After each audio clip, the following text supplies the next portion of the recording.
Walang preno kung bumatikos. Malalim at makatwirang komentaryo. Mag-ingat ang mga politikong gumagawa ng kalokohan at baka kayo ay tamaan ng Lapid Fire!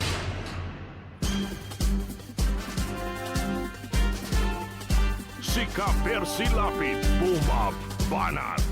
Lapid Fire! Akalain ninyo mga kaibigan, ho? Papayagan na pala ng gobyerno itong mga inchik, ha? Na dito magretiro sa Pilipinas. Anakan ng pu. At hindi lang yan, mga kaibigan, ha? Ang edad po lamang ay 35 years old ay pwede na po silang manatili dito sa ating bansa.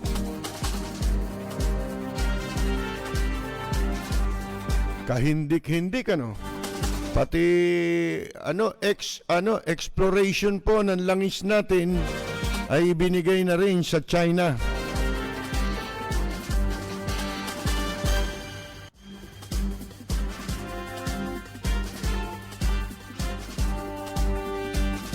Ayon po sa COA, itong 101 billion na halaga po ng mga projects ay hindi po naipatupad ng DPWH. Birds of the same feather flocks together. Sabi nga ho, mga kaibigan, kaya itong Arroyo, si Abante ay ang makakakuha po ng matatabang pwesto sa Kongreso. At ito pong budget natin, di ba, ay budget nila pala, mga kaibigan, na 4.5 trillion national budget para sa 2021 ay ipinasa na po sa Kamara.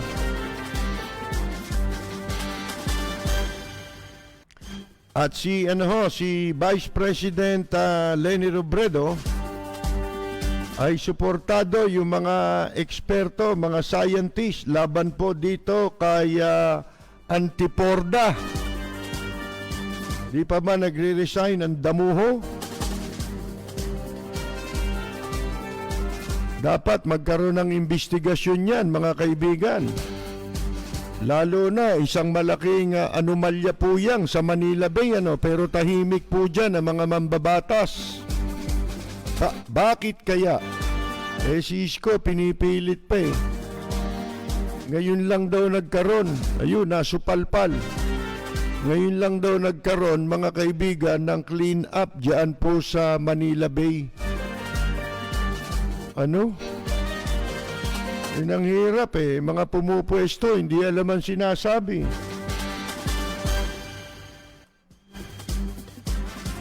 At superstar ngayon, ito pong si Celine Pielago. Yung bang baliktad ang uso. Diyan po sa MMDA, po.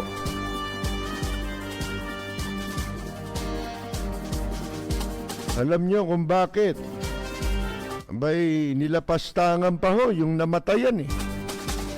Napakawalang hiyang mga tao talaga nito. Wala akong nakitang administrasyon na may pinakawalang hiyang tao, mga tao, kundi ito.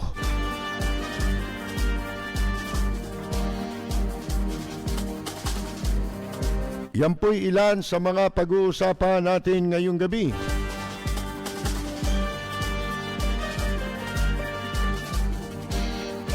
At meron tayong babasahin maya-maya na liham po sa atin, humihingi ng saklolo. Para po dyan sa laban dyan sa isang malaking kumpanya na hindi nagbabayad doon sa ginamit nilang mga sasakyan at mga driver. Ilang buwan na raw, mga kaibigan, ito pong Unilever Philippines. Babasahin natin yung maiksing mensahe sa atin na ipinadala ng mga apektado. Mahigit 127 raw sila.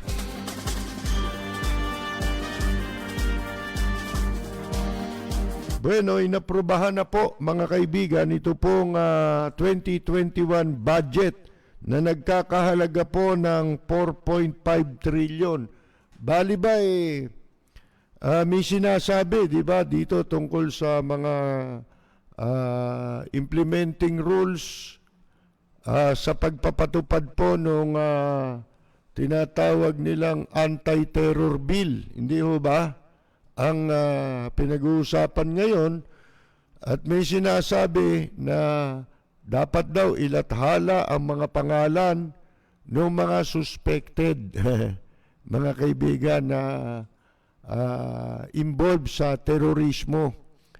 Ang malaking pagkakamali po dun sa pagkakapasa ng batas na yun, dapat ang pangunahing inilagay na terorismo o terorista, mga kaibigan, doon sa batas na yon, ito pong mga nasa gobyerno. Katulad nitong Kamara, mga kaibigan, at nitong Kongreso natin, mababa at mataas na kapulungan. Ito hong 4.5 trillion budget, hindi ba terorismo ito? Ha? Gaano karami ho ang papatayin ito? Ha? Mga kaibigan, gaano karaming mamamayan ang pinapatay sa gutom nitong nitong mga budget na ito, at ngayon tumaas ang budget ng 9.9%, halos 10% po ang itinaas ng budget kumpara po sa nakaraang taon o itong taon na ito.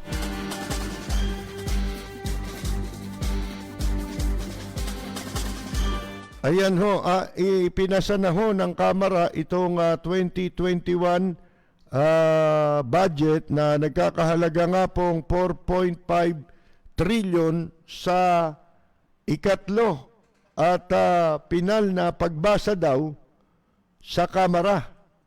Ayan, ito ho'y pinagbotohan ng bumoto rito 257 na miyembro ng mga buhaya po sa Kongreso sa ilalim ng House Bill number 7727. Kaya maligaya na naman ang mga damuho dahil andyan yung ano Ano ba pinagkaiba niyan dun sa budget ni Cayetano? Na bago ba? Hindi naman, di ba? So, nakapaloob pa rin dyan yung pong mga pork barrel, ano po. Sa totoo lang, nakakasawa na, hindi ho ba? Nakakasawa ng mapanood itong mga, o marinig at mabalitaan natin, puro ganyan na lang, walang nangyayari sa pagnanakaw, mga kailaban sa pagnanakaw, ano po, mga kaibigan, dahil wala nang kahihiyan na natitira sa ating pong mga nasa pamahalaan. Tahasan na po ang garapalan na talaga. Wala nang kahihiyan ito Ano pa hahanapin natin dito? Mga Pilipino naman, hanggang salita lang yan Di ba? O hanggang puna na lang tayo, mga kaibigan, pero wala pong mga buto sa gulugod ang mga Pilipino talaga. Hanggang bunganga lang. Hindi ko po katulad sa ibang bansa na yung mga opisyal takot magnakaw. Sabi ko nga sa inyo, marami rin namang nakakasuhan sa ibang bansa, hindi ba, ng graft and corruption. Pero doon po, karaniwan na kaso, kahit saan bansa, lalo na yung Japan, hindi naman kahit saan, marami rin talagang walang hiya na talaga mga nakaupo katulad ng Japan, yan, mga Amerika, dyan ang graft and corruption hindi ho ninanakaw ang pera ng taong bayan Pinamimigay talaga, di ba? Kaya nakita ninyo, ngayong panahon ng pandemic lahat nabibigyan ng ayuda, di ba? Walang iniisip ang gobyerno kundi papanong tutulungan yung pong mga mamamayan galing din sa pera ng mamamayan. Wala silang ganon na kinuha, inimbot yung pera ng mamamayan nila. Nakakasuhan sila ng graft and corruption kapag sila po merong pinaboran. Di ba? Halimbawa, negosyo. Yan naman ang karaniwan negosyo, pinaboran. Inimpluwensyahan. Yan. Pero walang involved na salapi ng taong bayan. Mga kaibigan. Mga lihim pa yun. Lihim na transaksyon. Hindi ho yun documented. Hindi ho nakadokumento yun. Halimbawa, yung conflict of interest. Di ba? Yung conflict of interest na sinasabi. Dito po recorded Hindi ba? Katulad nung kumpanya ni Kalida. Si Kalida, di ba may security agency yan na nakikipag-transaksyon sa kasalukuyang administrasyon? Recorded yun. Kasi may contract Hindi mo ba? Dito sa ibang bansa, wala ho niyan Walang dokumento, walang paper trail Mga kaibigan Pero nakakasuhan sila. Di ba? Napapahiya sila. Katakot-takot na kahihiyan, mura inaabot nila sa mamamayan nila. At dito naman sa atin, wala na wala nang lunas ito. Sipin ninyo, pasan ninyo yung budget, hindi naman tinanggal dun yung mga isinalaksak ni Cayetano. At saka nung administrasyon ni Cayetano, hindi ba? Yung mga in-insert, yung mga isiningit na pera, hindi naman natanggal yun mga kaibigan Hindi naman inalis sa pamumuno ni Velasco. Pwede siguro yun, tinapyas, tapos dinala sa iba, dinivert sa iba. Mga kaibigan, nakita ninyo? Kaya ito ang pinakamalaking terorismo mga kaibigan Ang dami ng pinatay nitong pagnanakaw na ito sa pondo ng taong bayan Alam na alam nila na labag sa batas ang anumang klase po ng pork barrel. Siyempre, sasabihin, hindi, walaan yung pork barrel. Naipaliwanag nyo ba yung mga pork barrel sa panahon ni Cayetano, itong budget din na ito, itong 2021 budget, na ang naging punot dulo kung bakit siya natadyakan sa pwesto, mga kaibigan, yung hindi raw pagkakapantay-pantay ng allocation sa mga budget nila. Sabihin mo lang, may budget sila, illegal na yun Ba't kayo magkakaroon ng budget? Tinanggal nyo ba yun? Hindi naman tinanggal yun mga kaibigan Kaya ho, illegal. Unang-una, isa pang illegal.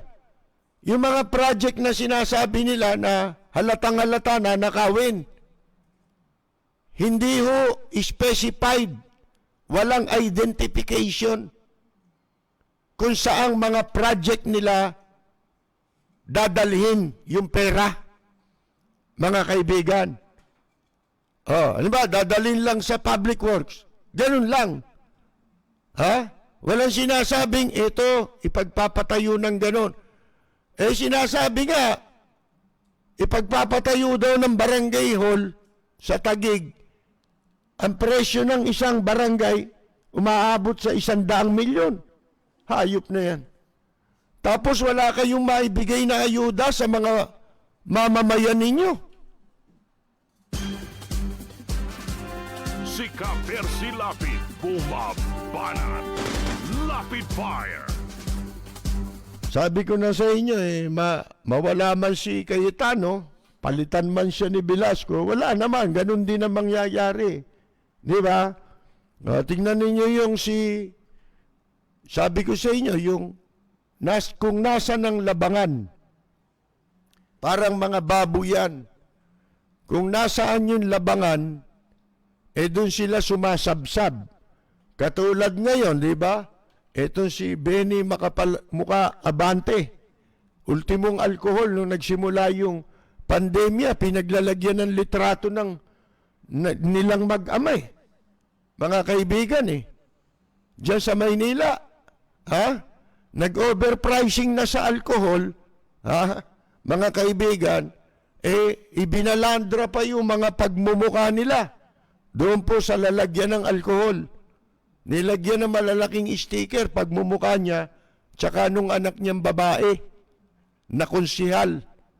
Mga kaibigan, ang kakapal ng mukha niya, no? Sipin ninyo, kung nasan yung labangan, nandun At saka ito, simpleng-simple, tayong mga mamamayan, karamihan sa atin ngayon, wala nang pakialam, mga kaibigan. Kahit na anong pagnanakaw, pagsasamantala, pag-aabuso sa kapangyarihan, wala namang gagawin ng mga Pilipino kundi magsalita na lang. At yung magsalita, kung magkaminsan, takot pa. Kaya wala na to itong Pilipinas na ito, mga kaibigan. Simpleng bagay nga lang Alam mo nang pinaglololoko ka Yung mga pinaghahangaan ninyong mga politiko. Halatang-halata mo na niloloko ka. Simple lang Halimbawa, naging official, kaya sabi ko nga, di ba, pag boboto ka, isa lang ang gagawin mong barometro. Kung matino kang tao at hindi ka pa walang hiya. Kasi ngayon, ginagamit na merong mga katwirang ginagamit para i-justify yung pagtanggap nila ng pera sa pagboto, kapalit ng pagboto nila. Ano yun? Pare-pareho naman anyang magnanakaw yan Kaya tatanggapin ko na yung pera. At kahit magnanakaw yan, alam ko, iboboto ko pa rin.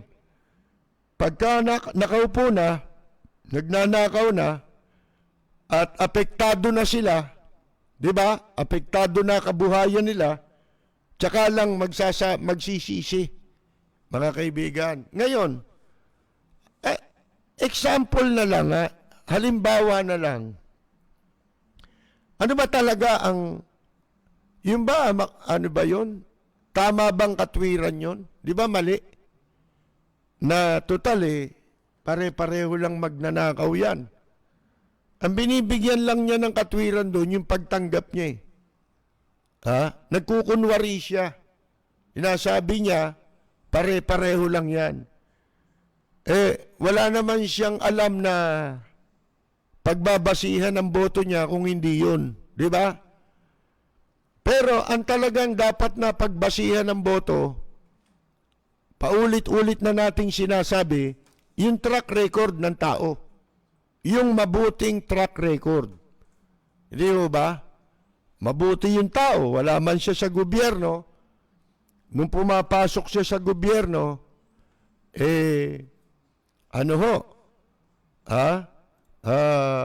titignan mo yung dati niyang, nung habang wala siya sa gobyerno, ano ba siyang klaseng pagkatao niya?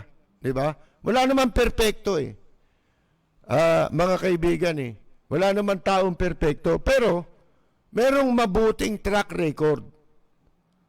Halimbawa, kamukha si Abante.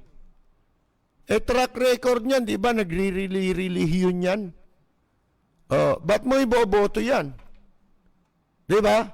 Nagre-relihiyon yan Meron ba nagre-relihiyon kumakandidato?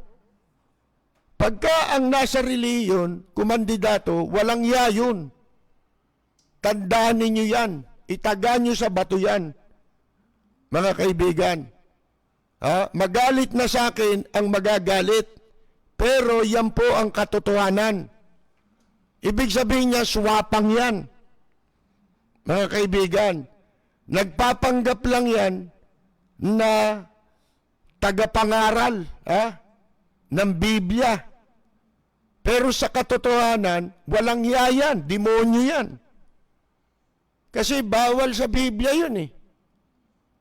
Yung magkakaroon ka ng dalawang Panginoon. Kumbaga sa kasabihan huwag kang mamamangka sa dalawang ilog. Diba? Sa kasabihan natin. Ngayon, may track record, diba? Relihiyon, kakandidato, tapos iboboto mo. Yun ang pinili mo iboto. Ay gago ka. Diba? Kasi, panlilin lang yan, deception yan Gumagamit kasi ng Biblia ang walang hiya, mga kaibigan. So, yun ang panloloko niya. Anong tawag mo dyan? Aakalain ng mga mangmang na mabuti kang tao. Di ba? Kasi hawak mo Biblia.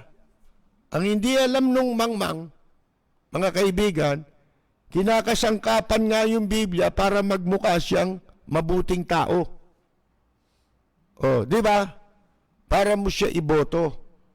Pero, yung ikaw, nagpapakilala kang tagapangaral ka, pagkatapos kumakandidato ka, walang yahoo yun.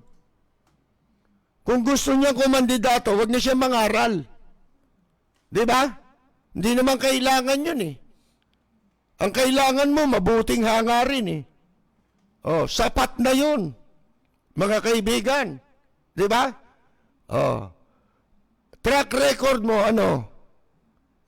nung bata basurero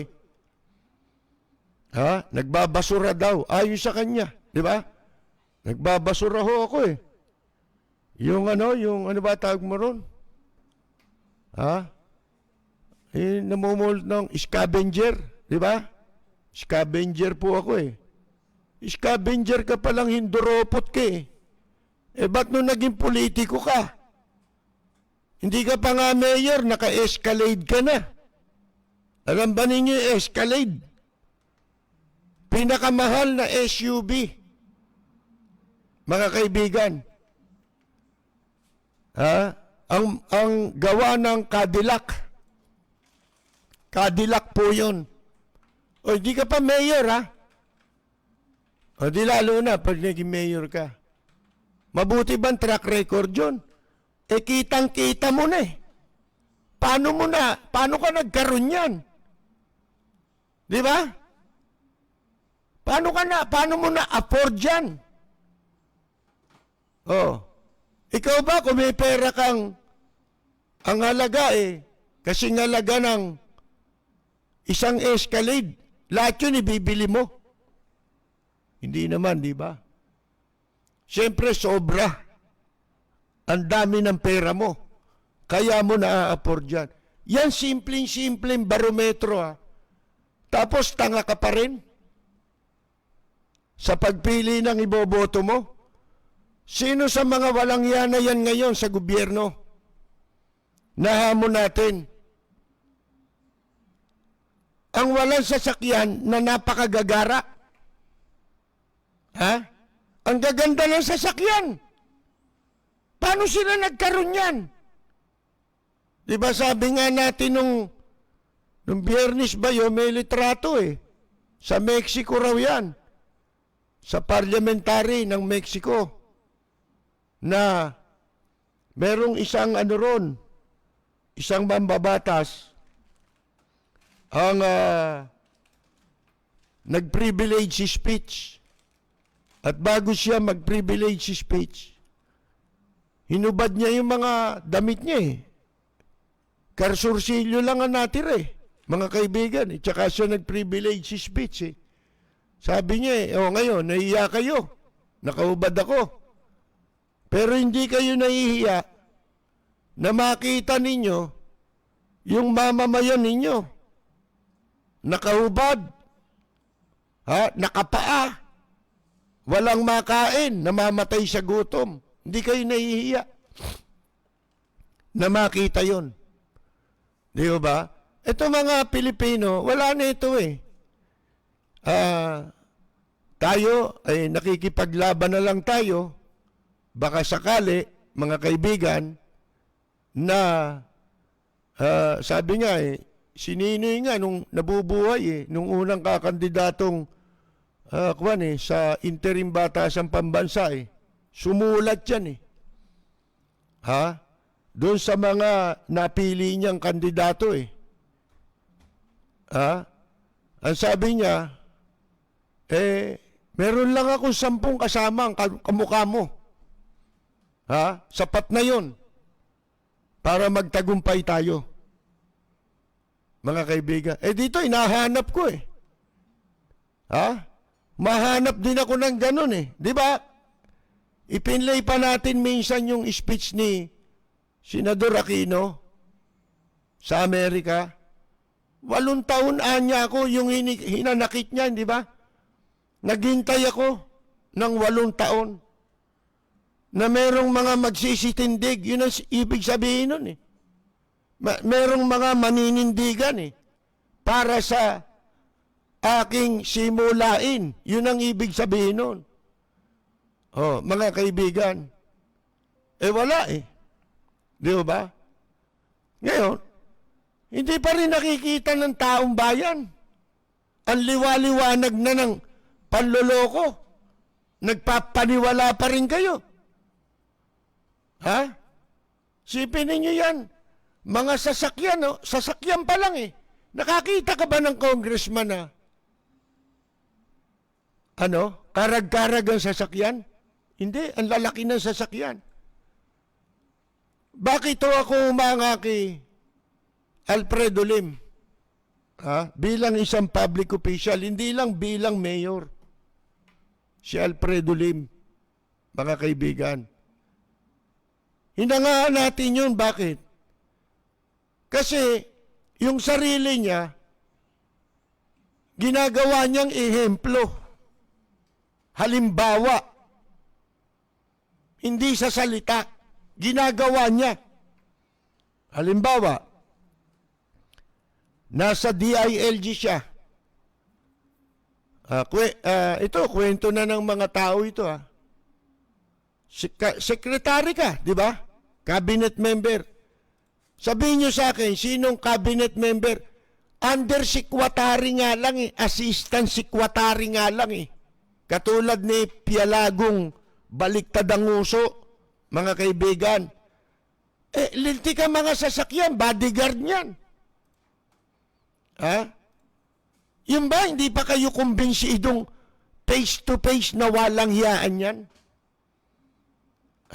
Nagagawa nilang humarap sa tao ng parang hindi sila nagnanakaw. Pero mga magnanakaw yan, sigurado yan. Dahil si Lim nun, sa DILG, sekretary ka eh. Merong ipagagamit sa iyong sasakyan.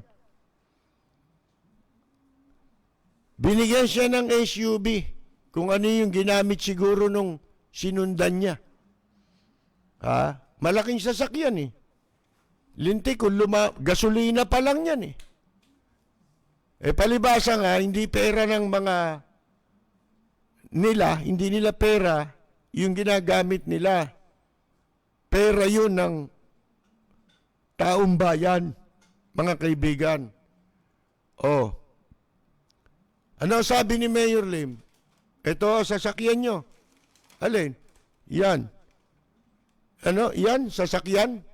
Hindi na, kayo na lang gumamit niyan. Ano ginamit ni Lim? Di yung kotse niya pa rin bulok. Mga kaibigan, aaning ko yan. Si Lim ganon. Talagang makikita mo. Nakita mo talaga. Ang halimbawa ng tunay. Si Lim lang nga, hindi ko nakitang may sasakyang ganon eh. SUV. Mga kaibigan, di ba nakaupong mayor si Lim? Isang beses eh. nasiraan ng kotse dyan sa San Juan. Oh, bumaba eh. Bumaba sa kotse, iniwan yung driver eh. Tapos pumara ng taxi, nag-taxi. Oh, mga kaibigan, kaya bang gawin ng mga kwan yun? Ng mga opisyal sa gobyerno? Kaya ako humahanga. Kaya hindi nyo masisisi kung bakit ko hinahangaan si Mayor Alfredo Lim. Ultimo, mga anak niyan. Makikita mo, hindi mga mapagmataas na tao. Pangkaraniwan tao. Mga kaibigan. Sa pag-uugali, pangkaraniwan. Ugaling tondo rin. Oh, wala akong nakitang mga hambog na sa anak ni Lim. Mga kaibigan. Oh. Wala eh. Iba ngayon eh. Ang mga tao, ito, tingnan ninyo, ito pa lang itong sa budget kasi pinag-uusapan natin eh. Ito na naman yan. Ang laki na naman ng mananakaw ng mga walang hiyang ito. Mga kaibigan. Kaya nakakakulo ng dugo. Sila lang na naman ang masaya. Oh. Samantalang tayo, hindi naman ako nagmamalaki. Nakikita natin ang hirap na dinadaanan ng mga mamamayan. 'Di ba? Yung hirap ngayon, lalo na yung talagang wala. Yung talagang wala talagang trabaho.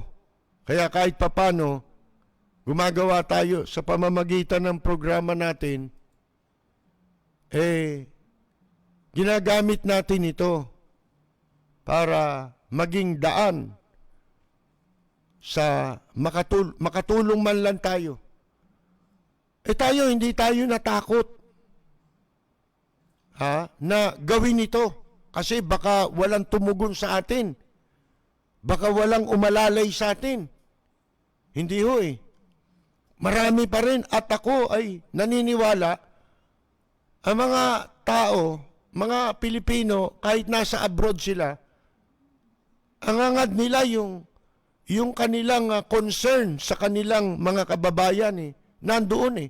Nangangamba lang sila na yung tulong nila baka mapunta sa wala eh. Totoo ho yun, mga kaibigan. Kaya tayo, gumawa man tayo ng ganyang inisyatibo, wala tayong requirements na cheche-bureche na marami. Malaman lang natin talagang musician yan. Entitled na yan. Kasi bakit? Walang trabaho yan eh. Meron ba bukas na venue ngayon? Sintido ko mo lang, di ba? Telephone number lang. Entitled ka na. Samantalang sa gobyerno, napakaraming salimuot na hihinging na requirements sa kunyari tutulungan, yung pala hindi. Tatapatin ko kayo. Dito sa lugar namin, ako, bawat bahay pinuntahan pinatawag sa barangay. Hindi naman naibigay Tinitignan ko lang kung totoo Talagang hindi totoo. Kukunan ka lang ng information para magamit nila yun na ikolekta ka. Pero hindi makakarating sa'yo yung kinolekta. Nanakawin lang ng lokal at ng barangay. May understanding na yan. At yung DSWD, puro magnanakaw na. Yung isusubo ng kapwa-tao nila, mga kaibigan, susubo na lang, agawin pa. Hindi ba ganyan? Walang kadala-dala ang mga botante, ang mga Pilipino. Kaya dapat ang tawag dito sa republika natin, republika ng mga walang kadala-dala. Si Ka Percy Lapid, bumabanat. Rapid Fire. Yung iba, track record lang hindi na tayo magkakamali eh. Yun ang sasabihin ninyo. Paano ba pagpili ng tamang kandidato? Ha? Pare-pareho lang naman ang sasabihin, di ba? Mangangako. Pag di ka naman nangako, sasabihin, ano ba programa niyan? Wala namang programa yan. Kaya, kay may sasabihin yan, kay walang sasabihin yan, hindi yun ang mahalaga eh. Ang mahalaga yung track record niya. Oh. Karapat dapat mo ba iboto yung basureroan niya ako eh. Oh. Bakit nung naging vice mayor ka eh, naka-escalade ka na, nakatira ka na sa Ayala Alabang. Paano ka nagkaroon yan? Basurero ka nga. Oh, madalit salita, hindi maganda yung track record. Hindi ho ba? Panloloko na. Ano mapapala mo dyan? Kaya ngayon, ang mga sinasabi kung ano-ano na lang eh. Hindi na napag-aaralan. Ang dami niyang nakapaligid sa kanyang aso ha. Akala mo kung sino mga bright. Wala naman. Bright sa kwarta. Kalay mo, di ba? Sinasabi niya, wala raw. Ngayon lang daw nagkaroon ng effort na ganyan sa Manila Bay na clean up. Abay, sira ulo. Nilabas sa, sa periodiko sa online. Mga kaibigan, kung sino-sinong mga organization ang nakapagsagawa na ng clean-up drive dyan. Kaya nga nagkaroon ng petisyon sa Korte Suprema. Kaya nga ang Korte Suprema ay palabas ng mandamus.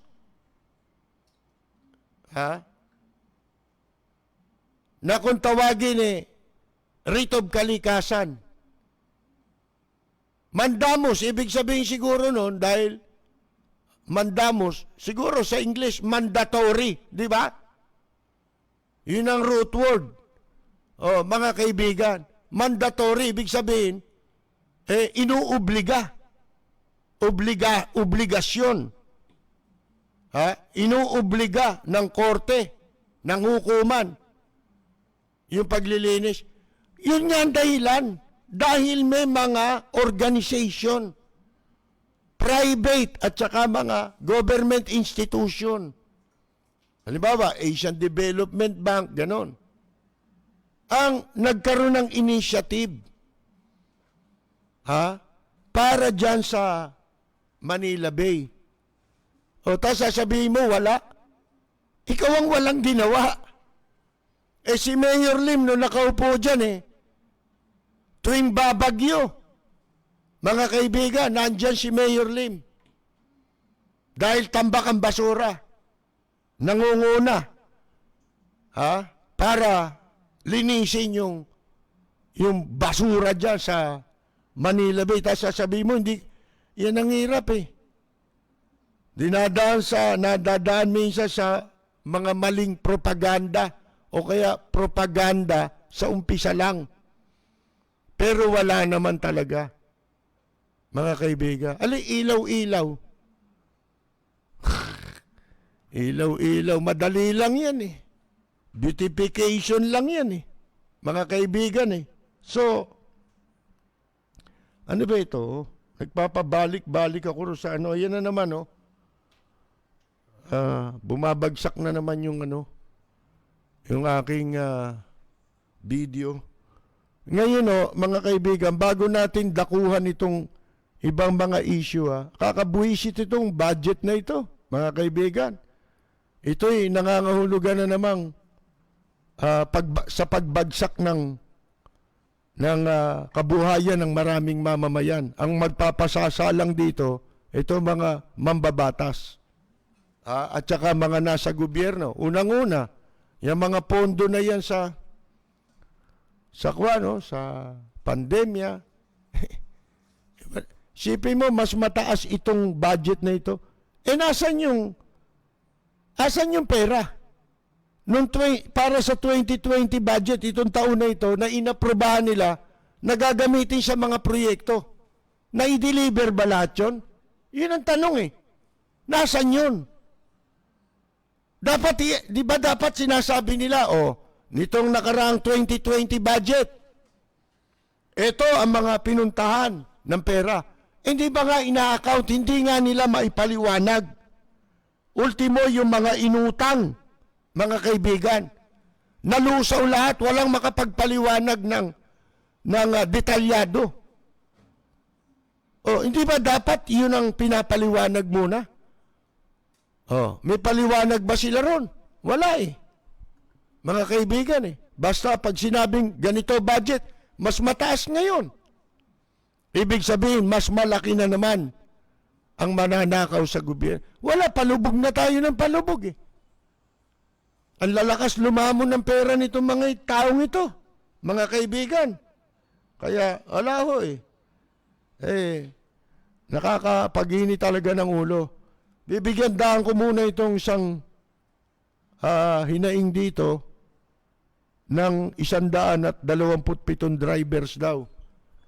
Mga kaibigan, humingi sila ng tulong na mabanggit natin ito sa programa. Ito'y laban sa balasubas na Unilever Philippines. Meron daw pong 127 drivers, kasama na operators, ilang buwan nang hindi binibigay ng Unilever Philippines ang serbisyong ang bayad kapalit ng kanilang serbisyo sa mga empleyado ng Unilever Philippines. Ito palang mga driver na ito ay meron sila mga van. Drivers, operators, mga van ito. Ginamit sa pag-service sa hatid sundo. Siguro nitong during the pandemic, di ba? Hinahatid nung wala pang mga sasakyan, di ba? Para makapunta sa kanilang trabaho.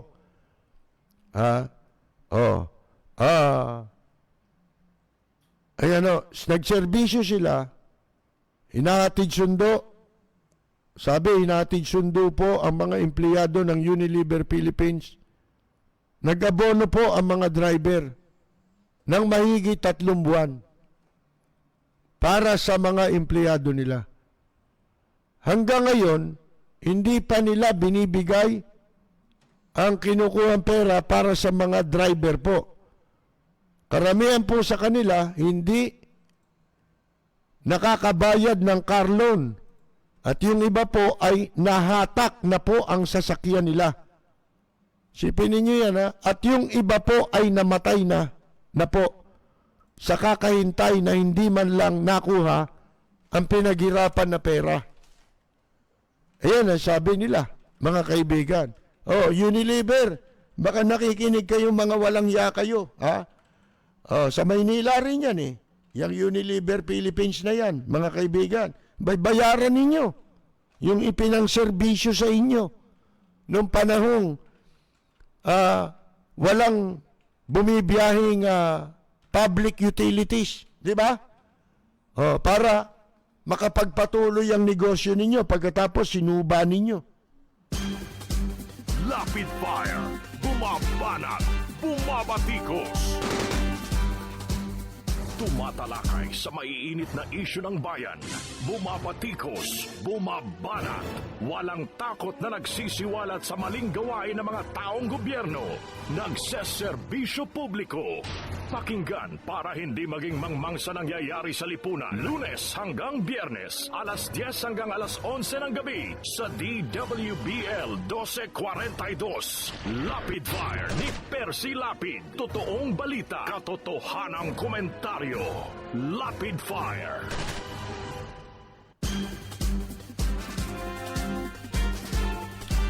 Sana po narinig ng Unilever Philippines yan yung hinaing ng 127 drivers and operators na kanilang kinomission para maghatid sundo ng mga empleyado, yung bayad sa kanila ay hindi nyo pa raw ibinibigay. Kawawa naman ito, may mga pamilya rin yan. Lalo na yung binabayaran nila yung sasakyan. Isa yan siguro sa naging problema ngayon ng marami. Yung mahilig kumuha ng hulugan na sasakyan, nagpapasikip sa karsada. Ito naman sa kanila kasi, panghanap buhay ito eh. Di ba? Hindi naman ito yung mga private na sasakyan, gagamitin lang para masabing may sasakyan. Bagay, necessity ng ang sasakyan ngayon. Pero ang hirap, yung maglakas ka ng loob na hindi ka sigurado eh. Di ba? Kaya ako, nagtiatsaga ako sa bulok eh. Mga kaibigan eh. Kasi baka dumating ang araw, bigla hindi mo mabayaran, hindi mo masasabi yung pagkakataon, di ba? Yung panahon. Kung sa bagay, itong mga sumulat sa atin, sila naman pinanghahanap buhay nila yung sasakyan. Pinuhunanan din nila. Isipin mo, pag di ka nakabayad, di ba? Mapeperwisyo ka. Peperwisyuhin ka ng matatakaw na bangko. Di ba? Tutubuhan ka na ng tutubuhan kasi hindi mo na mabayaran talaga. Yun ang nagiging dahilan eh. Yung pagpapataw ng mataas na tubo, pagpapatubo ng mga bangko, mabilis pa sa alas 4. Ngayon, nakikinig kaya itong Unilever Philippines? Dahil pag hindi, araw-arawin namin kayo. Di ba? Walang hiya kayo eh. Ginamit ninyo yung mga tao, hindi nyo binayaran. Gusto ninyo, tumakbo yung negosyo nyo, yun naman mga tao, sinuba ninyo. Si Ka-Percy Lapid, bumabanat. Lapid Fire.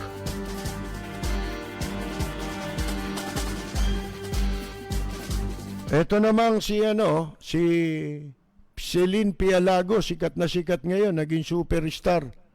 Kaya lang, ang pangit ng pagkasikat ng animal. Mga kaibigan, may nabasa nga ako eh. Naglalabasan ng baho talaga eh. Ewan ko tong kay Antiporda kung lalabas. Mga kaibigan. Nung isang araw yata, nakaraan linggo, may sinabi itong si Limpia Lago, yung tagapagsalita ng Metro Manila Metro Manila Dede Authority. Metro Malaki Dede Authority. MMDA, di ba? Metro Malaki Dede Authority, spokesperson si Limpia Lago. Yan. Noong Lunes, anong nakaraang linggo po, may sinabi ito dahil may namatay, di ba, na bata na yung ina ay nakabilanggo dahil sa kasong kaso yata nito parang subversion ang kaso. Hindi yun ang issue. Ang issue, yung bata, hindi na niya naalagaan yun eh. Maliit pa yun eh. Pinanganak sa kulungan, sa city jail mismo. Doon pinanganak. Tapos inihiwalay doon sa magulang. Nagkasakit yung bata, na-COVID. Na-COVID ba yung bata? Hindi ko alam, pero nagkasakit. Pero nagkasakit yun at yung sakit, yung karamdaman, yun yung naging sanhi ng kamatayan niya. Di ba ito yung hindi hinihiwalay ito sa magulang? Pati yung bata nakakulong eh. Nung una eh. Di ba? Hindi, pagkapanganak, iniwalay agad sa... Ay, niwalay nung pagkapanganak. Hindi ko alam ang istorya. Madalit sabi. Ngayon, nandun na tayo. Nakabilanggo yung nanay. Siyempre, walang nag-aalaga dun sa anak. Kalahin mo, namatay yung anak. Pagkatapos, sinabi pa nitong si Pialago na ito, na, di ba, dumalaw yung nanay. Pinayagan makadalaw ng 3 oras. Nung patay na. Mga kaibigan. Wala pa naman sintensya yun eh. Nasa city jail pa eh. Hindi pa naman final ang kaso nun eh. Oh, hindi totoo yung una. Oh, yung una raw kaso, meron ng napatunayan na hindi, tas kinasuhan na naman. Ganun yan eh. Mga kaibigan, pagkatapos, di dumalaw dun sa, sa burol ng anak, di ba? Pina-escort ng mga, ang daming escort, yung, pagkatapos, sa libing, nakapunta rin yata, di ba? 3 oras din ang binigay. Sa madalit sabi, namatayan ito eh. Tayong mga Pilipino, galit tayo sa ganyan, yung binabastos, yung namimighati, di ba? Yung dumadaan sa kapighatian ng tao, bali ba may namatay, hindi natin ugali yan eh. Ugali lang yan ng mga demonyo. Yung mga walang kaluluwa. Ang sinabi nito si Pialago, ano raw, drama daw yan. Kung meron nagdrama rito, yung mismong BJMP ang nagdrama rito.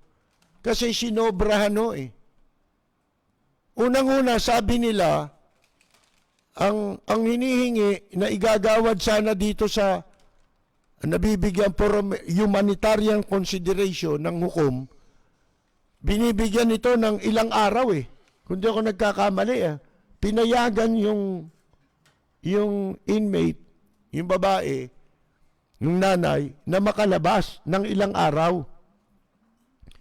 Pagkatapos, nagprotesta, nagfile ng motion nitong BJMP yata, na sinasabi, wala kaming taong ganyan na ganyang karami kasi kukunti lang ang tao namin di ba? Para mag-provide ng security sa mga ganyan. Pagkatapos, binago yung permit na binigay ng judge, ginawang 3 oras. Pagkatapos ang kasama sang katutak, sinabi ng BJMP wala silang tao. Number 1, di ba? Ngayon, tinawag nga nito na kasi nagkagulo ron sa wake, di ba? Pinosas. Pwede mo naman tanggalin yung posas. Lalo na sa dami ninyong security. Imposible na kayong malusutan doon. Di ba? Mga kaibigan. Isipin ninyo, inalipustapan itong si Limpia Lago. Pagkatapos, ang daming reaksyon dito, mga kaibigan, lumabas ngayon yung mga tinatago niyang bantot. Di ba? Ang unang tinatagong bantot nitong si Pialago, siya pala'y dilawan. Galit na galit kayo sa dilawan, di ba? Itong mga Dutertanings. Yan pala, producer pala ng kwan yan nung kampanya ni Pinoy yan may ID pa nung nakaraan. Nakaraan pala. Ang dala niya si Vice President Robredo at saka si Maroas. Isipin ninyo paano nakalundag yan. Immediately nakalundag yan Pag-upo ng Duterte administration, pagkatapos maitalaga sa pwesto, yung mga taga-MMDA kasama na agad si Pialago ron Mga kaibigan, at hindi pa yan, meron pang ibang immorality na itinatago pala ito si Pialago. Mula sa top-rated music station ng dekada 80, ang WBL tuloy na naglilingkod sa inyo sa pamamagitan ng magaganda at piling-piling programa. Mula Lunes hanggang Linggo, aaliwin kayo ng aming kilalang mga komentarista at public service program. Ito lamang sa himpilan ng DWBL. Lapid at sa mga listeners ngayon, binabati ko ang inyong programang Lapid Fire sa matapang at makatotohanang pagbabalita. Lagi po nating pakinggan ang programang Lapid Fire ni Kaperse Lapid. Ito po ang inyong katrupa at kaibigan, Manny Pacquiao. Maraming salamat po.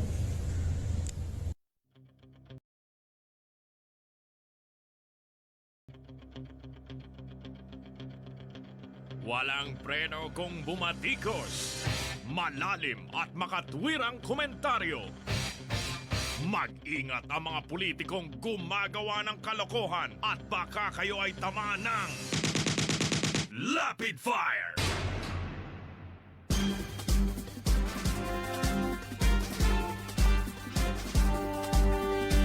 Si Ka-Percy Lapid, bumabanat. Lapid Fire!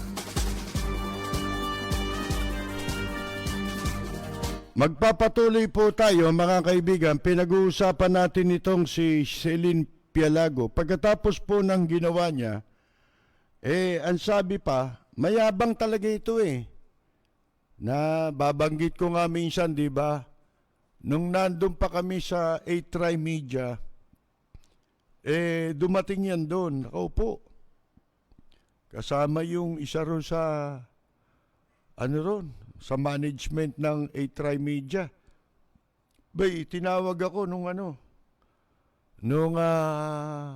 nasa management at pinakilala sa akin. Akala mo kung sino Umirap pa Akala niya napakaganda niya. Nakita ko yung uso niya, baliktad Mga kaibigan pwedeng ibalot sa mukha kung may kahihiyan ito.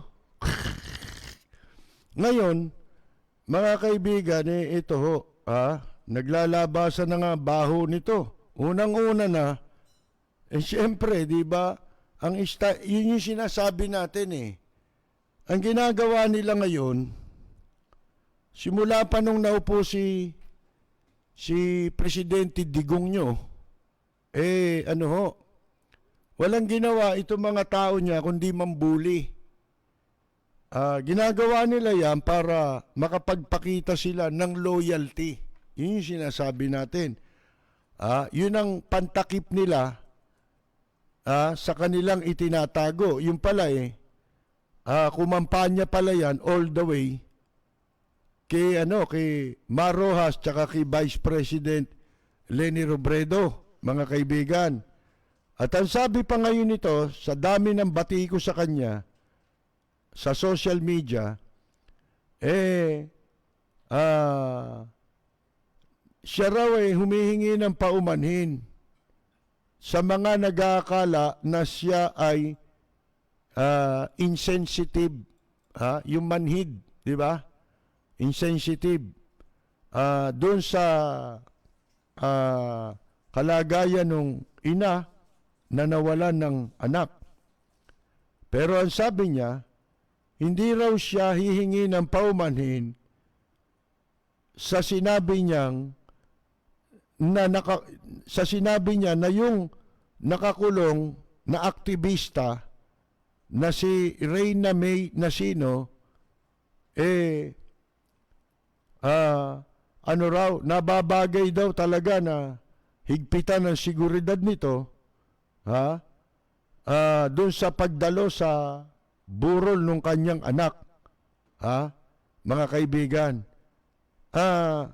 Ito nga, sabi, wala pong problema, sabi, sa pag-apologize. Akala mo kung sinong magaling na tao Ako sinong kundesa Number 1 po, sabi niya, wala pong problema sa pag-apologize. Number 1 po, yung pag-apologize, lalo na po doon sa mga nanay din, na nawalan, na ang tingin po nila I was too insensitive doon sa naging paghihinagpis nila noong mga nakaraan. Yung mga histories po nila, yun ang bagay na yun, I would like to apologize, lalo na po doon sa mga nakaka-relate po sa sitwasyon ni Miss Reyna.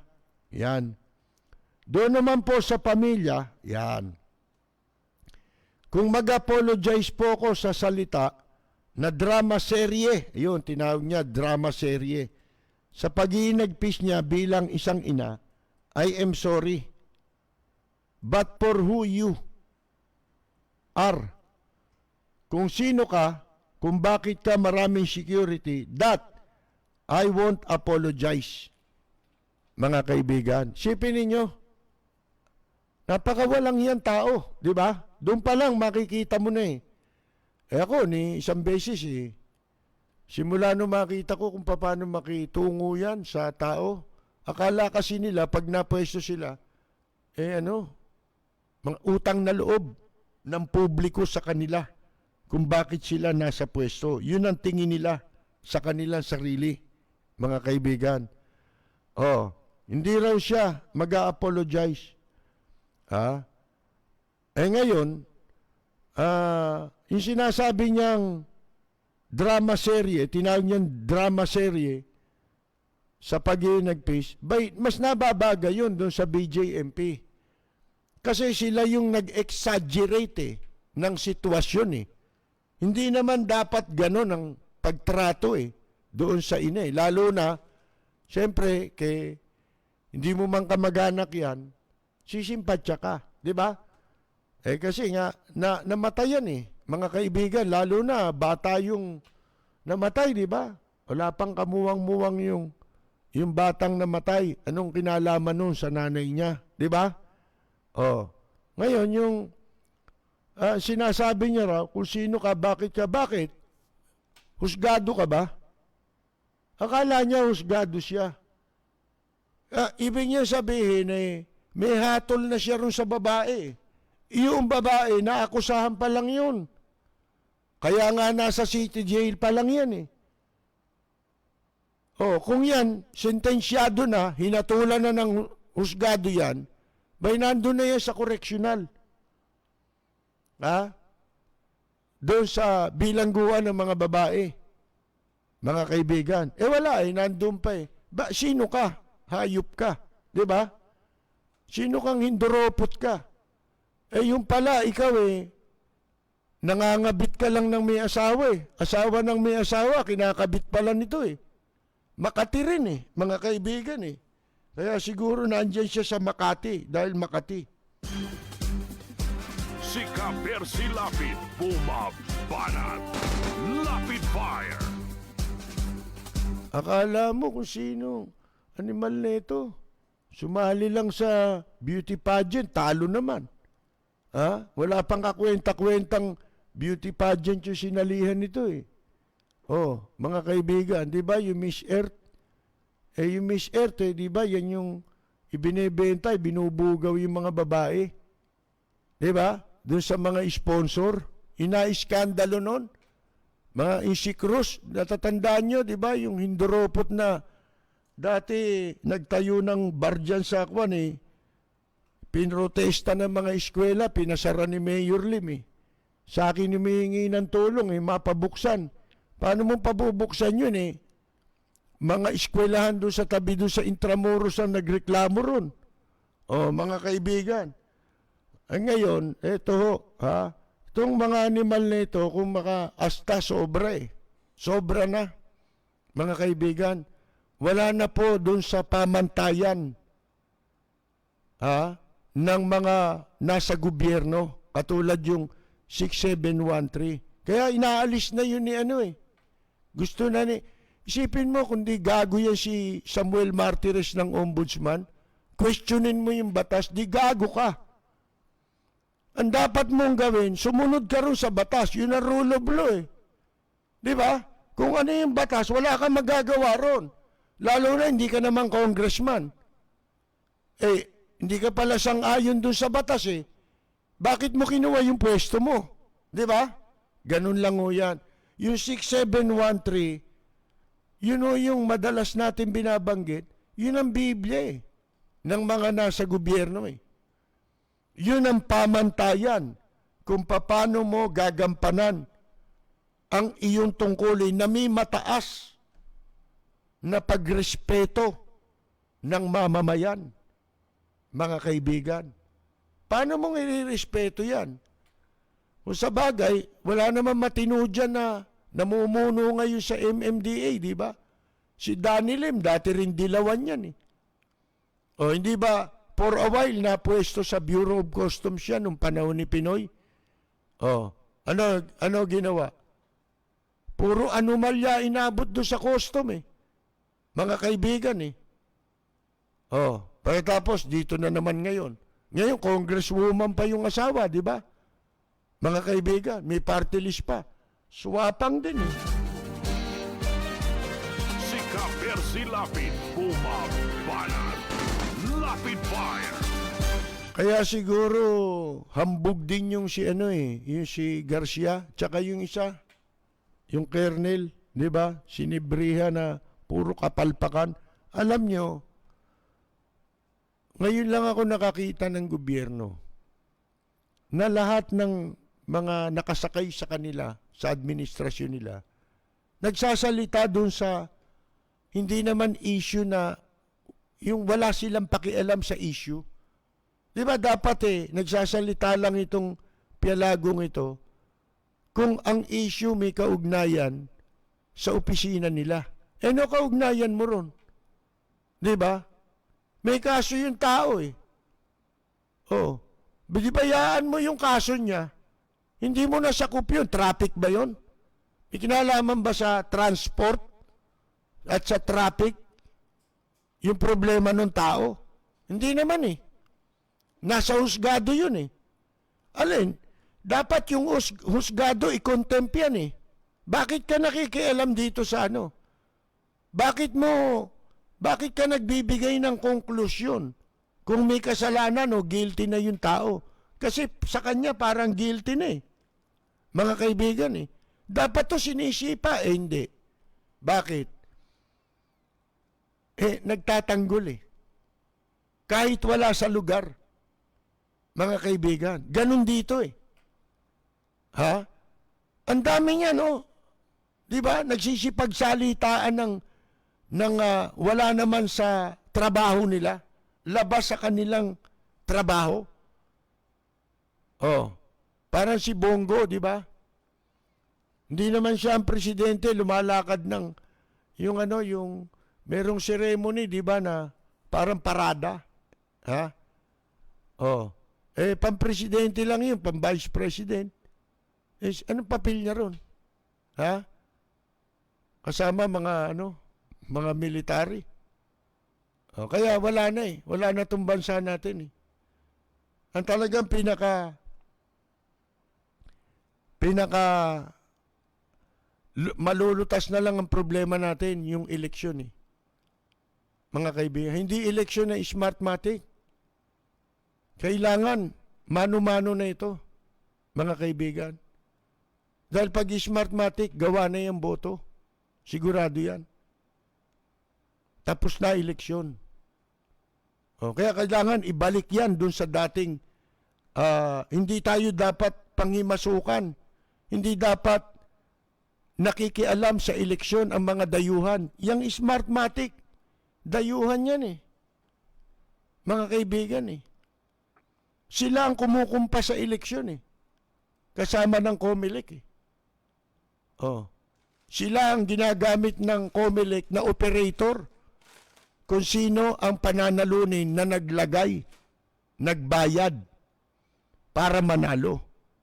Yan ang naging problema natin.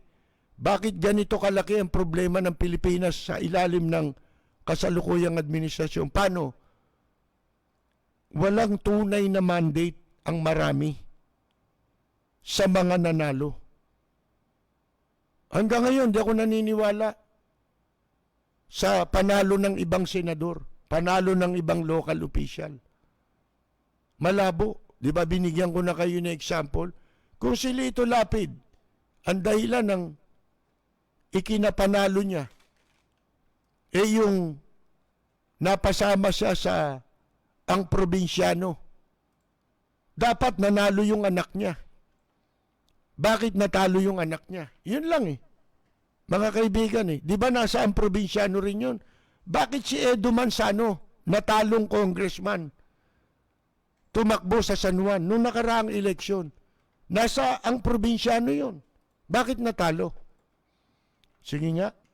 Paano niyong ipaliliwanag yun? Kaya isang malaking katarantaduhan, yan survey, tandaan niyo yan, magkakasabwat yan. Survey ang nagsisimula ng pattern. Diyan malalaman ng COMELEC kung sino naglalagay na kandidato. So pag alam na ng COMELEC kung sino yung mga naglalagay na kandidato, yun din ang posibleng maglalagay sa kanila.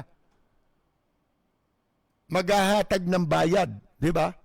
Sa kanila, mga kaibigan. Kaya alam mo kung mano-mano ang eleksyon, kung ang eleksyon natin mano-mano, alam ng taong bayan kung paano silang dinadaya dito sa Smartmatic, maiingay lang yan, wala naintindihan yan. Yung mga nagsasabi na daya sa Smart, totoong nagkaroon ng dayaan. Pero yung ipaliwanag mo, maintindihan ba ng tao yan? Hindi maintindihan yan. Hindi katulad nung eleksyon na mano-mano, sa mano-manong eleksyon, alam ng tao kung ano ang mga pamamaraan sa pandaraya sapagkat sanay na tayo Hindi tayo Amerika, hindi tayo ibang bansa na mapagkakatiwalaan mo basta-basta yung isang sistema. Di ba? Katulad niyan, gusto tayong gawing komunista. Di ba? Yun ang ginagawa ngayon sa atin Inuunti-unti. Ito pa nga yung palang mga inchik dito, sabi, pag 35 years old na raw, dito magre-retire, mga inchik. Kasi raw, ito daw ang napipili nilang lugar. Ayaw na nga kayong papasukin sa ibang bansa Di ba? 35 years old, retired na. Ha? Sipin ninyo yan. Kasi daw, sa Korea, meron daw ganung batas na pagdating ng 35 years old, retired na. Yung mga nagserbisyo sa military. Sa military. Pero gagawing retirement haven itong Pilipinas, sipin ninyo, para makapasok sila dito. Di lahat ng pribileyo wala na sa atin. Nasa inchik na. Unang-unang pribileyong wala na sa atin yung makapagtrabaho Wala na Di ba puro inchik nagtatrabaho na? 35 anyos, isipin niyo, maniniwala kayo, retired na yun.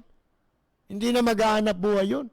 Kahit na hindi ka maghahanap buhay, ba't dito kayo magre-retire? Bakit nyo papayagan na dito magretiro yan sa Pilipinas? Dito kayo sa bansa nyo, nakita mo nga yung mga kababayan natin sa ibang bansa na ang pinapangarap kapag nagretiro sila dito nila gusto bumalik sa ating bansa. Mga kaibigan, sapagkat yun lang naman ang dahilan lang naman kung bakit sila nagpunta sa ibang bansa para magkaroon ng magandang kapalaran. Dahil dito, hindi naman available yan. Yang magandang kapalaran para mabuhay ka ng bilang tao. Dito kukumpara mo nga yung mga mahihirap dito, wala na ipinagkaiba sa hayop Mga kaibigan wala naman talagang pagkukunan Wala naman talagang pagkakataong nakalaan sa kanila ang gobyerno Yung pagkakataon binibigay pa sa dayuhan. Yan ang nangyayari sabi kesyo nagalit daw si Gordon. Ito naman mga senador, hanggang ganyan lang Bakit hindi kayo naninindigan laban sa inchik? Alam na ninyo na lahat ng pamamaraang yan ginagamit para masakop na tayo ng China. Yan naman talaga punta niyan hindi ba kamakailan nagluwag na naman si Locsin? Binigyan pa ng express lane ang mga inchik na papasok dito. Para wala nang sisita. Kunyari, business. Alin business? Monkey business? Anong business ang tinayo dito niya na nakinabang ang Pilipinas? Wala nakikinabang na walang Pilipino na nakikinabang dyan. Yung mga alila, driver, yan. Pero sandali lang yan. Dadating ang oras, pati ang pagmamaneho, sa kanila na yan. Sipin mo, dito magre-retiro. 35 years old. Sinong gago? Ano eh, senior citizen nila, 35 years old. Retired na eh. Mga kaibigan eh. Sabi ni itong si Gordon, nagalit daw siya, umusok daw sa galit. Si Gordon, pagkatapos na malaman na ang mga Chinese nationals, as young as 35 years old, are allowed to stay in the Philippines as retirees.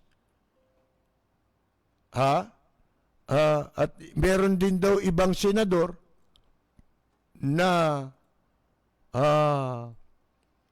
ang suspecha itong mga magsisipasok dito, kunyari mga retirees, lihim na magtatrabaho sa Philippine Offshore Gaming Operators. To pagdating ng araw, lahat ng pribileyo nasa kanila. Yung pribileyo ng SS, mapupunta sa kanila eh. Pribileyo ng PhilHealth, mapupunta sa kanila. Aagawin yan sa mga Pilipino. Ito, it upsets me. Na kung sino lang ang dumating dito, 35 years old, papayagan mag-retire dito. Yan ang sabi raw ni Gordon sa Philippine Retirement Authority o PRA sa hearing para sa budget ng Department of Tourism. Ano pala ito? Under pala itong PRA ng Department of Tourism. Ginagawang package deal sa tourism program, yung pag-anyaya ng mga dayuhan na dito mag-retiro sa Pilipinas. Mga walang hiya ito, no? Talagang mga taksil sa bansa ito eh. Dapat nga yung mga magre-retire na yan. Halimbawa, tumanda ka rito, inchi ka, sipain ka na, pabalik doon sa inchi, sa China. Diba? Doon ka na mag-retire. Retire ka lang eh. Bumalik ka rin sa bansa mo. Diba? Bakit dito ninyo tinatambak yung mga walang yan na yan? Mga kaibigan, ito daw, PRA, may mandato na i-develop at i-promote ang Pilipinas bilang retirement haven. Para mapalakas daw yung ating social and economic development. Anak ka ng po, mga kaibigan, no? Gagawin tayo mga, caregiver. Ang alam ko, merong mga matatanda. Halimbawa, nagtatayo sila ng ganyang facilities. Meron daw dyan sa Laguna eh. Mga Japanese. Pero to talagang mga matatanda na. Talagang mga matatanda na. Retired talaga. Mga kaibigan na hindi maalagaan dun sa kanilang bansa. At saka, ang kagandahan kasi dito, yung klima. Mainit dito, alam nyo naman yung malamig eh. Medyo hindi maganda yan sa mga matatanda eh. Di ba? Kaya dito nila napipili na magretiro. Pero in-check, itong mga hapon, wala namang motibo ito eh. Di ba? Talaga magbabayad lang yan eh. Pero itong in-check, sa harap nitong ginagawa nilang pagkamkam sa ating mga teritoryo, sa pakikipagsabwata ng gobyerno natin, mga kaibigan, dahil sa kataksilan sa bansa ng kasalukuyang administrasyon, mga kaibigan, ito'y may motibo, may masamang pakay. Papayagan mo. Kaya nga nung araw pa, hindi na pinapapasok dito yan ng basta-basta. Nang wala silang kaukulang visa na dumaan sa proseso. Di ba? Bakit? Makakasama sa bansa natin yung pagpasok nila Kaya yung mga nakakapasok na inchik dito, di ba? Hindi na lumalayas. Karamihan, yung mga nandiyan sa Binondo. Di ba? Kaya lang, itong mga matagal na dito naninirahan sa Pilipinas na mga Filipino-Chinese na tinatawag. Sabi ko nga sa inyo, marami dyan, karamihan dyan. Ayaw nila na pasakop sa China. Kamukha rin ng sa Hong Kong. Kamukha rin ng Taiwan. Na ayaw nilang magpasakop. Kasi nga, komunista yan na bansa. Yan? Authoritarian yan. Totalitarian. Mga kaibigan. Tanin nyo, ang ginagawa, inuunti-unti tayo. Lahat ng kagipitan ng Pilipino, yun ang pinatutupad Kung ano yung pinatutupad ng China sa Hong Kong, yun ang gustong ipatupad dito. At ang masama, hindi naman inchik ang ibinoto natin akalain ba natin ganyan? Mga kaibigan, na ibebenta tayo nito. Sipin ninyo, pati yung oil exploration exclusive sa Chinese binigay. Yan. Tandaan nyo, mga kaibigan, sila lang makikinabang dyan. Itong administrasyong ito. Ang taong bayan hindi makikinabang dyan. Kamukha nung nangyari sa Malampaya. Dapat maunlad na buhay dapat maginhawa na buhay ng mga Pilipino Ano magiging kapalit nung pagtuklas ng paghukay ng langis natin dyan? Mga kaibigan, sino makikinabang dyan? Sana kung sinabi man lang nila, ito papayag kami. Oil exploration. Pero, ganito ang hatian at ito ay mapupunta sa mga mamamayang Pilipino. Ang kikitain yan. Bawat mamamayan ay merong kikitain dyan sa langis.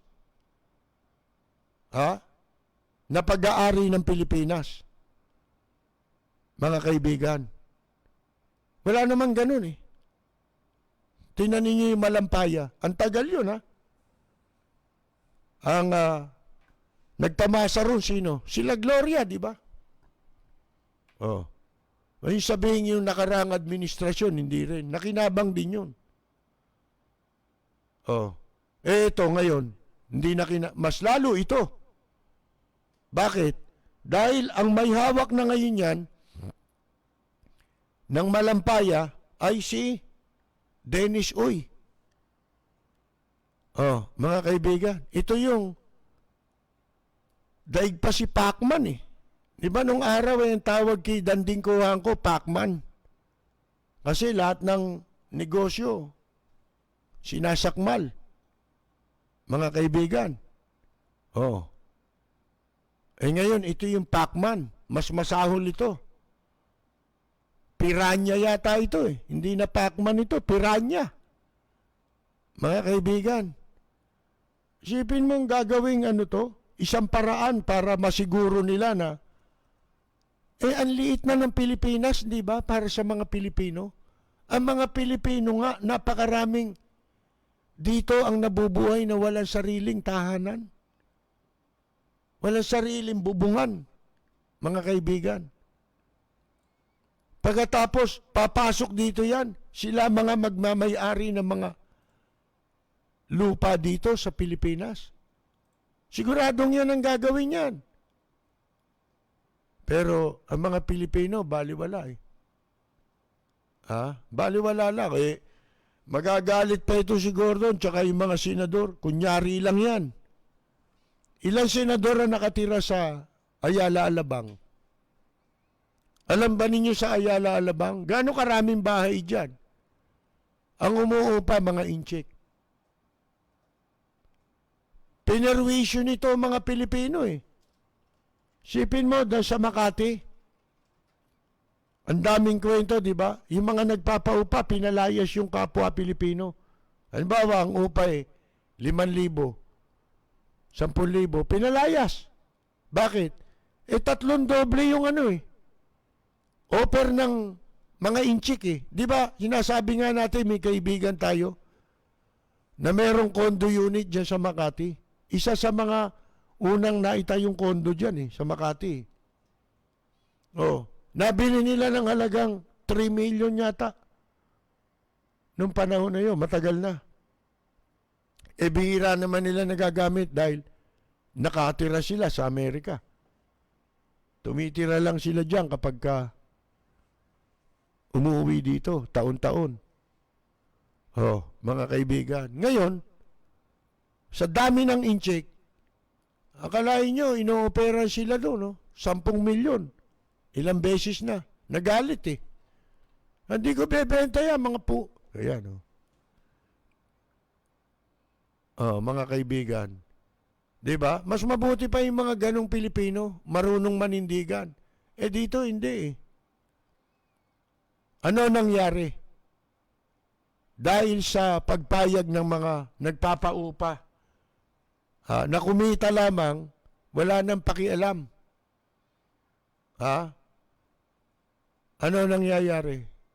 Tumataas, lalong hindi na naa-afford ng mga mamamayan. Kaya marami wala ng bahay.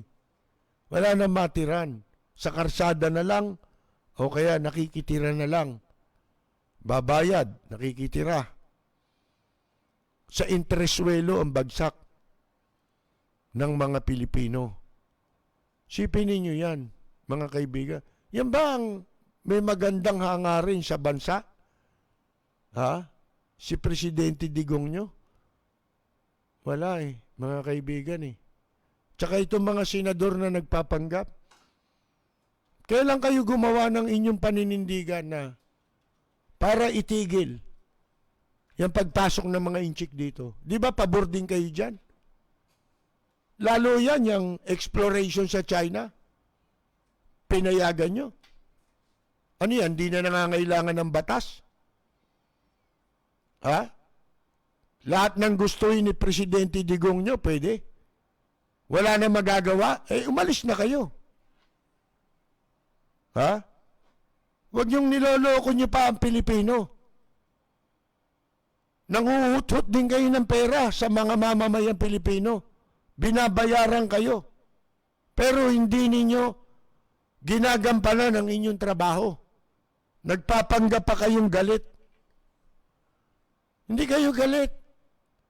Kunyari, galit kayo pero sa pera ng inchik, hindi naman kayo galit. Di ba? Yan, sa umpisa. Hindi pwede yan. Yan, ganyan. Galit kunyari, si Gordon.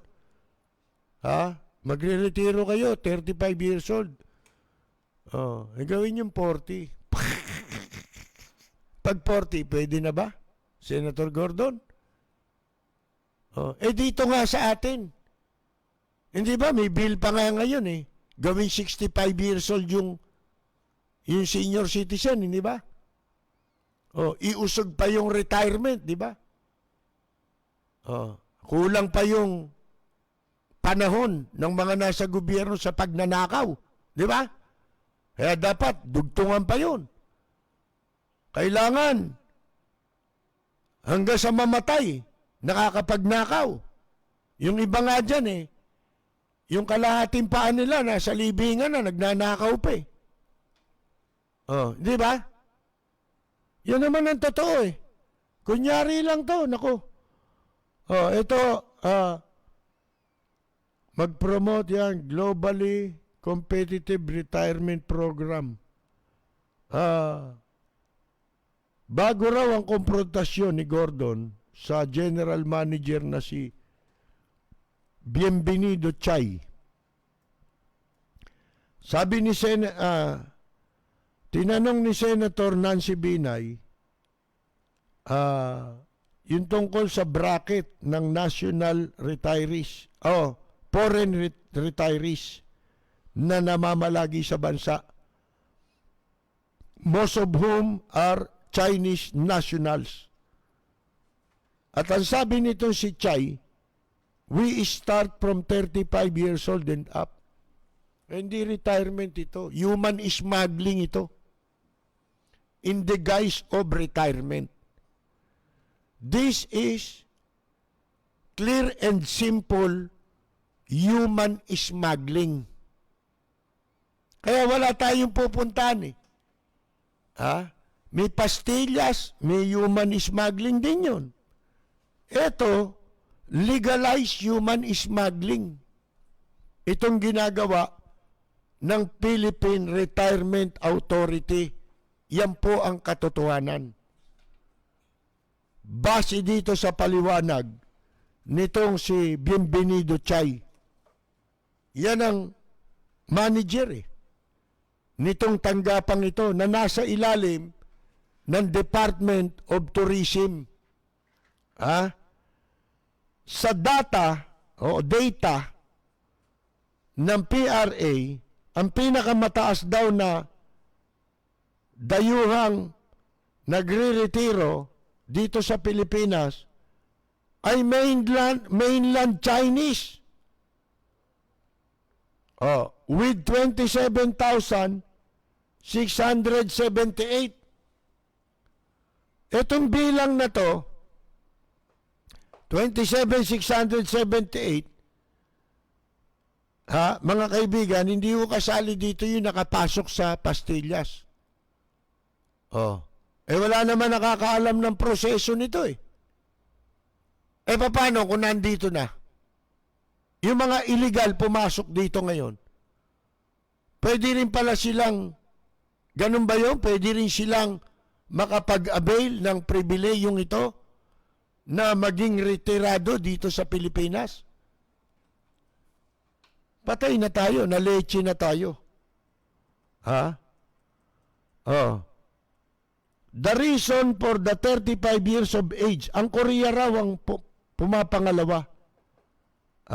Na merong 14,144. Ang dahilan daw ng 35 years old sa Korea, ang military nagre-retiro ng 35 years old.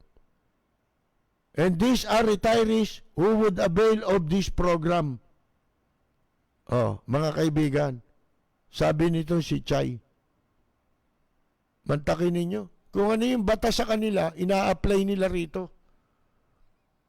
Bakit mo papayagan dito yan kung business yan?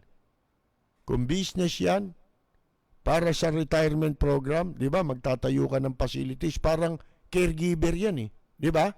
Caregiver business, di ba? Matatanda ang nandyan. Di ba? Yung wala ng kapasidad na magtrabaho para agawin sa atin ang trabaho natin. Kung hindi, gumastos sila rito, magbayad. Di ba? Para magpaalaga lang sila. Kung bata yan, di agawin yan ang karapatan natin mga Pilipino. Yan ang dapat na maging retirement age.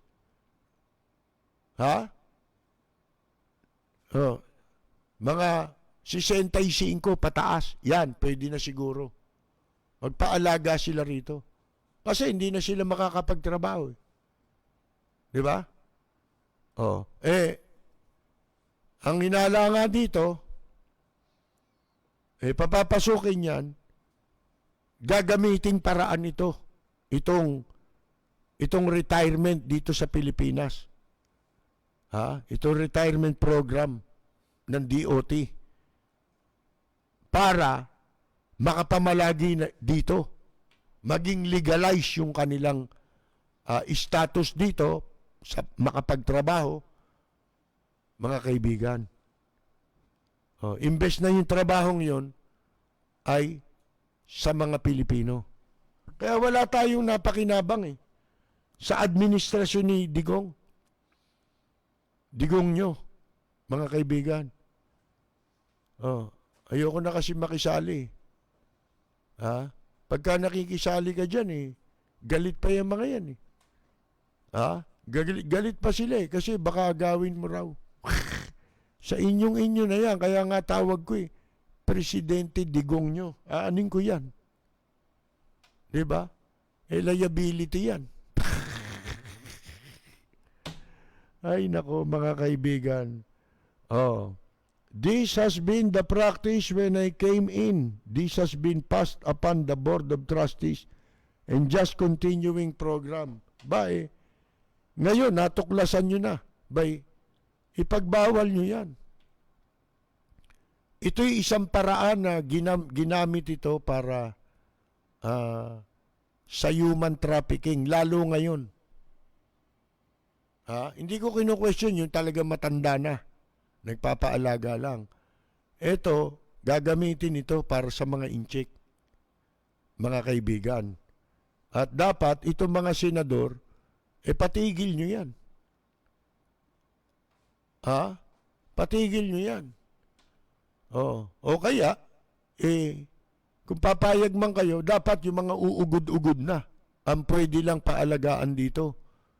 Hindi po pwedeng mga bata, mga kaibigan, 35 years old, napakabata naman nun. Para magretiro, hayop kayo. Puro kayo katarantaduhan. Walang preno kung bumatikos. Malalim at makatwirang komentaryo. Mag-ingat ang mga politikong gumagawa ng kalokohan at baka kayo ay tamaan ng Lapid Fire.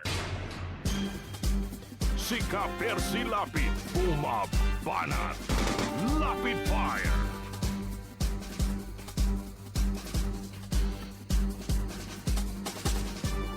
Okay, mga kaibigan, may birthday ba? Wala naman, Itong mga advance birthday pa ito, sa ibang araw na natin babatiin yan. Mga kaibigan, ito, meron pang meron pa tayo rito mga balita Ito, 101 billion worth of DPWH projects ang delayed, unimplemented. Tanong dito, paano yung pera? Hindi naman pala nagamit. Di ba pag hindi nagagamit yan dapat binabalik yan sa sa kaban? O nanakawin na lang ito. Kasi wala namang mangyayari dito sabi ang Public Works and Highways and Robbery, di ba si Presidente Digong nyo nagsabi na lintik ang corruption dyan ngayon? Di ba? Sa DPWH. Sino ba namumuno? Mangyayari ba ang corruption kung ang namumuno matino? Sipin mo, yan common sense lang Ang negosyo ninyo, real estate. Tapos ilalagay ka sa DPWH. Di ba kaya nga natalo yan yung tatay niya Nung panahon nung 2010 election, di ba? Presidential election. Ba't natalo? Nabulgar na yung mga budget katulad ng public works ang ginagawa ipagagawa dun sa mga may lupa si Villar. Tulad yung C5, yan yung nabulgar na yung C5 at taga. Diba? C5 at taga kasi yung karsada na yun inilagay sa mga lupa na tatayuan ng subdivision. Kung ano-ano, hub, di ba? Ang dami negosyo dyan. May sementeryo, may hub, merong mga subdivision, dikit-dikit yan.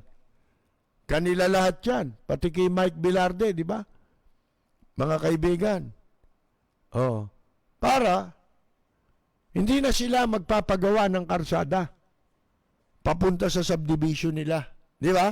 Hindi na sila hahanap ng karsada na gagastusan nila para magkaroon ng access doon sa kanilang mga subdivision. Makapagpatayo na lang sila ng negosyo nila. Sipin ninyo, pera ng gobyerno. Ang ginawa doon, double insertion pa. Mga kaibigan, dinodoble-doble yung budget, bilyon-bilyon. Kaya lumaki ng lumaki yung negosyo ni Villar, di ba? Lalo na nung panahon ni Gloria at saka ni Pinoy, lumaki rin kay Pinoy. Nakinabang din siya ron. Sa nakaraang administrasyon. Kaya walang tigil ang pagyaman. Ito mga oligarch na ito, mga kaibigan. Lalo pa, ikaw na yung Department of Public Works and Highways. Meron daw delayed and unimplemented projects na nagkakahalaga ng 101,690,000,000. Sipin niyo yan, Ang 21, ayon sa 21 report o 2019 report ng Commission on Audit, ayon sa COA, ito'y taliwas sa Revised Implementing Rules and Regulation of the Republic Act 9184 or the Government Procurement Reform Act, as well as the agreed terms and conditions set for the project contracts. The inadequate detailed engineering due to the absence of proper coordination mechanism with LGUs and other concerned agencies and failure to establish the technical viability of the projects during the feasibility and etc. na ito, mga kaibigan. Ito ay maliwanag na sinasabing labag sa batas sa tinatawag na Government Procurement Act. Di ba dapat yung parang natira yung budget na yan ngayon, di ba? Hindi mo ginamit may batas din doon. Bawal din yun. Ba't hindi nagamit? Yun ang tanong. May sinasabing mga dahilan. Pero yung budget na yan, ano mangyayari dyan? Yan ba maibabalik sa kabangyaman? Kasi anong buwan na tayo ngayon? Wala ka nang ma-implement na project ngayon. October na 2 buwan lang, matatapos na yung taon hindi mo na kayang i-implement yung mga projects na yan na sinasabi ng Commission on Audit. Mga kaibigan, dapat ibalik yung pera o kaya parusahan sila kung meron talagang violation tulad ng sinasabi ng Commission on Audit. Si Ka Percy Lapid, bumabanat. Lapid Fire.